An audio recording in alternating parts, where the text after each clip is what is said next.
बिस्मिल्लाहिर्रहमानिर्रहीम। Next topic आपका है relative atomic mass and atomic mass unit. तो सबसे पहले हम डिफाइन करेंगे रिलेटिव एटॉमिक मास। तो इसको डिफाइन करने के लिए हम सबसे पहले एक एटम लेंगे। अब एक एटम ले लें तो वो बहुत ही स्मॉल पार्टिकल है, यानी अगर आप एक डॉट लगाएं तो इस एक नुक्ते के अंदर मिलियंस ऑफ एटम्स हैं, लाखों एटम हैं। अब ये नुक्ता बज़ाहिर आपको बहुत स्मॉल नजर आ रहा है, लेकिन इस एक डॉट के अंदर मिलियंस ऑफ एटम्स मौजूद है। अगर उस एक एटम को अगर उठाएं उनमें से तो वो कितना स्मॉल होगा। तो इससे आप अंदाजा कर सकते हैं कि an atom is an extremely small particle. तो कोई भी एटम होता है, एक एटम उठाए तो वो बहुत ही स्मॉल पार्टिकल है। कोई भी चीज जब स्मॉल हो तो उसका मास भी उतना ही क्या होगा, स्मॉल होगा। तो एटम स्मॉल पार्टिकल होने की वजह से उसका मास भी क्या है, बहुत ही स्मॉल है। कोई ऐसा एपरेटस डिस्कवर नहीं हुआ है जिसमें हम डायरेक्टली एक एटम का मास उसमें क्या कर सके, मालूम कर सके। तो इसलिए एटम के मास को इनडायरेक्टली क्या करते हैं, मालूम करते हैं। इनडायरेक्टली मालूम करने के लिए क्या करते हैं, कोई ऐसा एटम ले कि उसके मास से उसको क्या करें, कंपेयर करें, मुआवजा करें कि ये एक एटम है, इसके मुकाबले ये दूसरा एटम जो है ये कितना भारी है या कितना हल्का है। तो उसको एक्सटेंडेड मास दे के एक एटम को उससे दूसरे एटम के मास को क्या करते हैं, कंपेयर करते हैं।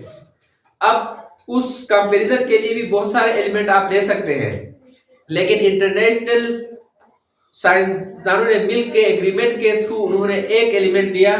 वो कौन सा था, lighter isotope of carbon. Carbon का लाइटर आइसोटोप लिया, यानी कार्बन के 3 आइसोटोप होते हैं, कार्बन 12, कार्बन 13 और कार्बन 14। तो कितने आइसोटोप हो गए, 3। तो इसका मास 13 है, 14 ये हेवियर है। सबसे लाइटर इनमें कौन सा है, 12, कार्बन 12। तो इसको नाम देते हैं लाइटर आइसोटोप ऑफ कार्बन। तो उस स्टैंडर्ड के लिए उन्होंने जो लाइटर आइसोटोप है कार्बन का उसको लिया और उसको उन्होंने एक वैल्यू दे दी कि इसका मास जब होगा तो वो 12.000 क्या होगा, AMU होगा। अब इसको एक वैल्यू देके, मसलन आप क्या करते हैं, जब आप बाजार से कोई चीज लेने जाते हैं तो जो पुराने जो बैलेंस अगर वहां मौजूद है तो उसके एक तरफ क्या रखते हैं, वो वेट रखते हैं 1 kg 2 kg। तो वो एक्सटेंडेड है, वो क्या है, स्टैंडर्ड वेट दिया हुआ है उसको। उससे फिर आप दूसरी तरफ जो आपने चीज लेनी है, चावल जो भी आपने चीज लेनी है उसका उसके ऊपर क्या करते हैं, रख के जब दोनों बराबर होते हैं तो कहते हैं कि ये 1 kg आपके पास क्या है, चावल है। तो इसी तरह साइंसदानों ने भी उस कंपैरिजन के लिए स्टैंडर्ड उन्होंने क्या लिया, कार्बन 12 लिया, कार्बन का लाइटर आइसोटोप लिया और दूसरे जितने भी एलिमेंट्स हैं उसको उस मास से उन्होंने क्या किया, कंपेयर किया। कंपेयर करके उन्होंने उसका क्या किया है, मास लिया है। तो उस मास को क्या नाम देते हैं, रिलेटिव एटॉमिक मास कहते हैं। क्या कहते हैं, रिलेटिव एटॉमिक मास। यानी कोई भी एलिमेंट, मसलन अगर आप ले लें हाइड्रोजन, एलिमेंट कौन सा ले लें, हाइड्रोजन। तो हाइड्रोजन एक एलिमेंट है, उस हाइड्रोजन एलिमेंट का एक एटम ले लें। कितना एटम, एक एटम। उसको कार्बन 12 के एक एटम से क्या करें, कंपेयर करें। कितने एटम से, एक एटम, 1 कार्बन C12 एटम से कंपेयर करके जिस एलिमेंट का मास मालूम करते हैं उसको क्या नाम देते हैं, रिलेटिव एटॉमिक मास कहते हैं।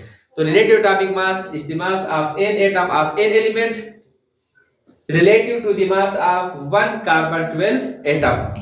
कार्बन 12 के एक एटम के मास से दूसरे एलिमेंट के मास को क्या करें, रिलेट करें या उससे क्या करें, कंपेयर करें। उस कंपैरिजन के नतीजे में जो मास उस एलिमेंट का निकलेगा उसको क्या नाम देंगे, रिलेटिव एटॉमिक मास कहेंगे। क्या कहेंगे, रिलेटिव एटॉमिक मास। दोबारा देखें क्यों रिलेटिव एटॉमिक मास मुख्तलिफ एलिमेंट्स को दिए गए। उसकी वजह यह है कि एटम एक्सट्रीमली स्मॉल पार्टिकल है, इसलिए उसका डायरेक्टली कितना मास है वो आप मालूम नहीं कर सकते।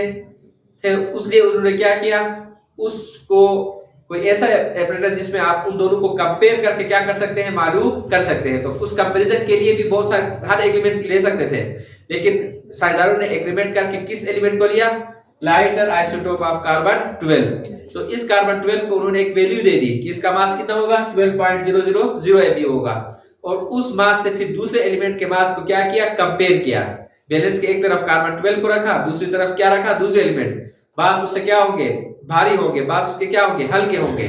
तो उस कार्बन 12 के मास से, एक एटम के मास से दूसरे एलिमेंट के एक एटम के मास को कंपेयर करके, रिलेट करके जो उसका मास मालूम करते हैं, उसको क्या नाम देते हैं, रिलेटिव एटॉमिक मास कहते हैं। तो relative atomic mass is the mass of an atom of an element as compared to the mass of an atom of carbon 12 is called relative atomic mass. तो कार्बन 12 के एक एटम के मास से दूसरे element के एक एटम के मास को कंपेयर करके जब आप उसका एटॉमिक मास मालूम करते हैं तो उसको क्या नाम देंगे, रिलेटिव एटॉमिक मास कहेंगे। तो क्लियर है? तो बड़ा देखें क्यों ये इंट्रोड्यूस की गई एटम एक्सट्रीमली स्मॉल पार्टिकल होने की वजह से उसका मास हम डायरेक्टली मालूम नहीं कर सकते, उसके मास को इनडायरेक्टली किसी दूसरे एलिमेंट से कंपेयर करके हम मालूम कर सकते हैं। उस कंपैरिजन के लिए उन्होंने स्टैंडर्ड एक एलिमेंट लिया, लाइटर आइसोटोप ऑफ कार्बन 12, और इस कार्बन 12 के एक एटम से दूसरे एलिमेंट के एक एटम के मास को क्या किया गया, कंपेयर किया गया। तो कंपेयर करके जो एटॉमिक मास निकाला है उसको क्या नाम देते हैं, रिलेटिव एटॉमिक मास कहते हैं। तो relative atomic mass is the mass of an atom of an element as compared to the mass of an atom of carbon 12 is called relative atomic mass. तो जब इस रिलेटिव एटॉमिक मास से hydrogen का मास जब देखा गया तो वो 8.40% था, किसका, कार्बन 12 का। यानी कार्बन 12 के मुकाबले में, वजन के मुकाबले में हाइड्रोजन के एक एटम का मास कितना था, 8.40%। तो 8.40% का मतलब है 8.40 को आप 100 से क्या करेंगे, डिवाइड करेंगे। डिवाइड करके कार्बन का जो मास आपने लिया है स्टैंडर्ड, उससे रिलेट किया है, तो उसका मास कितना होता है 12.0000। तो AMU। तो इससे क्या किया गया है, इसको कंपेयर किया गया। तो कंपेयर करके जो आप हाइड्रोजन का मास निकाला गया है वो मास कितना आ रहा है, 1.0078। ये इसको नोट करके 1.008 लिखा हुआ है, तो 1.008 या 1.0078। तो हाइड्रोजन का मास कितना निकला, 1.008 AMU। यानी अब यदि अगर कार्बन 12 के वजन के बराबर होता तो ये कितना होता, 100% होता, लेकिन ये कितना परसेंट है, 8.40। इसका मतलब क्या है, जो कार्बन का मास है उसका ये कितना परसेंट होता है, 8.40%। तो उसका Mu में मास निकालने के लिए उस 8.40 को 100 से डिवाइड करेंगे और 12.000 से मल्टीप्लाई करेंगे, तो आपके पास हाइड्रोजन का रिलेटिव एटॉमिक मास आएगा वो कितना, 1.008 AMU।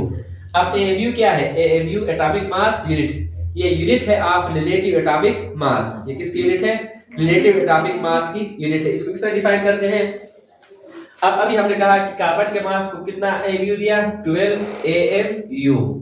ये किसके इक्वल होता है, मास ऑफ 1 कार्बन 12 एटम।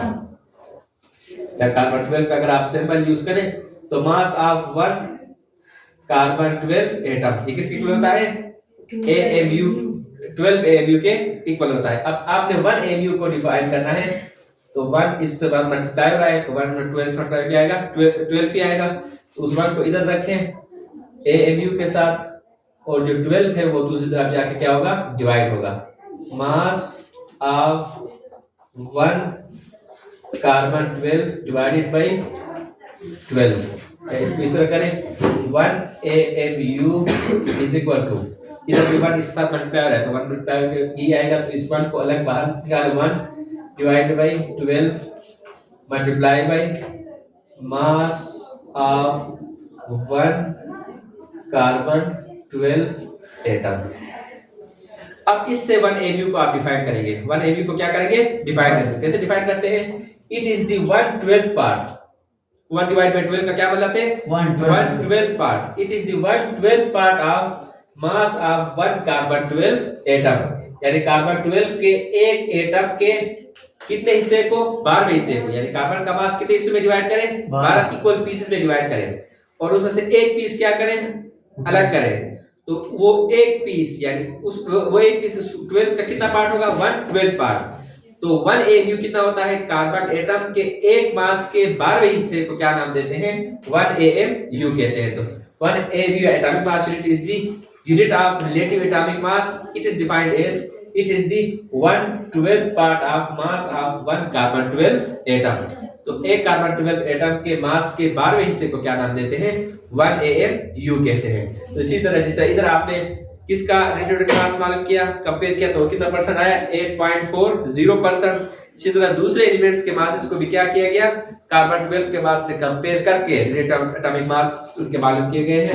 तो इसमें कुछ एलिमेंट्स रिलेटिव मास आपके सामने है। हाइड्रोजन कितना था 1.008 AMU, एल्यूमीनियम का 26.9815 AMU। इसको राउंड ऑफ करके अक्सर बुक्स में कितना लिखा होता है 27। इसी तरह नाइट्रोजन का कितना होता है 14.006 AMU, सल्फर का कितना होता है 32.06 AMU, ऑक्सीजन का 15.994 AMU। तो इसको राउंड ऑफ करके अक्सर बुक्स में आप देखेंगे ऑक्सीजन का मास कितना होता है 16। इसी तरह क्लोरीन का 35.45, तो तकरीबन दरमियान है 45, इस 5 को राउंड ऑफ करते 5 आएगा। तो अक्सर बुक में क्लोरीन का रिलेटिव मास कितना है 35.5 लेते हैं। सोडियम का 22.9898, इसको राउंड ऑफ करके क्या लेते हैं 23।